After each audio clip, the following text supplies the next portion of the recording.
Death Cure by James Dashner. Chapter 26. Brenda stood up. We're leaving. Now. Come on. Jorge and Minot got to their feet, and as Thomas joined them, he knew Brenda had been right earlier. Finding Hans had to be priority one now. He had to get the tracking device out of his head, and if they were after Hans, they had to get to him first. Gally, do you swear everything you told us is true? Every bit. The glader hadn't moved from his position on the floor. The right arm wants to take action. They're planning something even as we speak. They need information about Wicked, though. And who better than to help us than you? If we can get Teresa and the others too, that'd be even better. We need every warm body we can get. Thomas decided to trust Gally. Maybe they'd never liked each other, but they had the same enemy, which put them on the same team. What do we do if we want in? He finally asked. Do we come back here? Go somewhere else? Gally smiled. Come back here. Any time before 9 or so in the morning for another week. I should be around. I don't think we'll make any moves before then. Moves? Thomas said, was itching with curiosity. I've told you. You want more? You come back. I'll be here. Thomas nodded and then held out a hand. Gally shook it. I don't blame you for anything, Thomas said. You saw what I'd done for Wicked when you went through the changing. I wouldn't have trusted me either. And I know you didn't want to kill Chuck. Just don't plan on hugs every time I see you. The feeling's mutual. Brenda was already at the door waiting for him when he turned to go. Before Thomas left, though, Gally squeezed his elbow. Time's running out, but we can do something. We'll be back, Thomas said, then followed his friends. Fear of the unknown no longer controlled him. Hope had found its way in and taken hold. They didn't find Hans until the next day. Jorge got them into a cheap motel after they'd purchased some clothes and food, and Thomas and Minot used the room's computer to search the net block, while Jorge and Brenda made dozens of calls to people Thomas had never heard of. After hours of work, they finally found an address through someone Jorge called a friend of an enemy's enemy. By that time, it was late and they all crashed for the night. Thomas and Minot were stuck sleeping on the floor, while the other two got the twin beds. The next morning, they showered, ate, and put on their new clothes.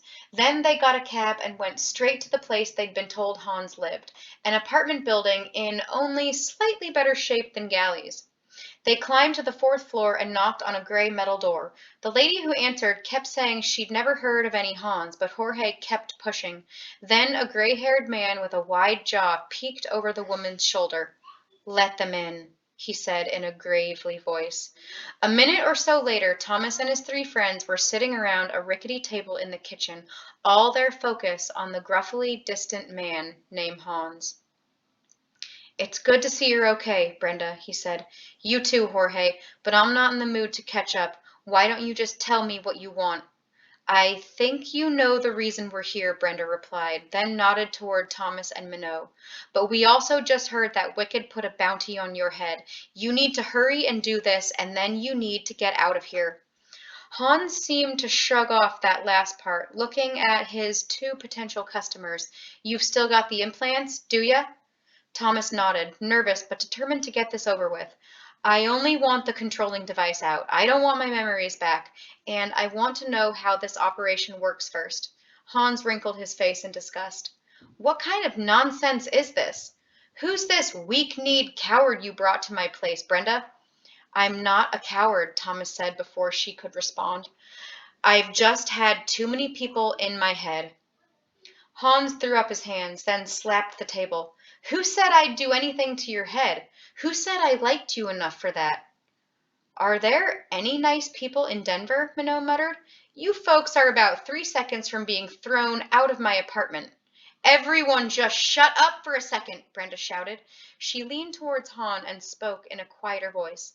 Listen, this is important. Thomas is important, and Wicked will do just about anything to get their hands on him. We can't risk them getting close enough to start controlling him or Minot. Hans glared at Thomas, scrutinized him like a scientist examining a specimen. Doesn't look important to me. He shook his head and then stood up. Give me 5 minutes to prep. he said, then disappeared through a door without further explanation. Thomas could only wonder if the man recognized him, if he knew what Thomas had done for Wicked before the maze. Brenda sat back in her chair and let out a sigh. That wasn't so bad. Yeah, Thomas thought, the bad part's coming up. He was relieved that Hans was going to help them, but as he looked around, he got more and more nervous. He was about to let a stranger mess with his brain in a dirty old apartment. Minot snickered. You look scared, Tommy. Don't forget, muchacho, Jorge said. You're doing this too. That gray-haired grandpa said 5 minutes, so get ready. The sooner the better, Minot replied. Thomas rested his elbows on the table, his head, which had begun to throb, in his hands. Thomas, Brenda whispered, you okay? He looked up. I just need to. The words caught in his throat as a sharp pain sliced down his spine, but just as quickly as it had come, it was gone. He sat up in the chair, startled. Then a spasm sent his arms out straight and his legs kicked, twisting his body so that he slid off the chair and collapsed to the floor, shaking. He yelled when his back slammed into the hard tile and struggled to get control of his jerking limbs, but he couldn't. His feet slapped the floor. His shins banged against the legs of the table. Thomas, Brenda yelled, what's wrong? Despite his loss of bodily control, Thomas's mind was clear. He could see out of the corner of his eye that Minot was next to him on the ground, trying to calm him, and Jorge was frozen in place, eyes wide. Thomas tried to speak, but only drool came out of his mouth. Can you hear me? Thomas yelled, bending over. Thomas, what's wrong? Then his limbs abruptly stilled, his legs straightening and coming to a rest, his arms falling limp at his sides. He couldn't make them move. He strained with effort, but nothing happened. He tried to speak again, but no words formed. Brenda's expression changed to something close to horror. Thomas! He didn't know how, but his body started moving even though he wasn't telling it to. His arms and legs shifted.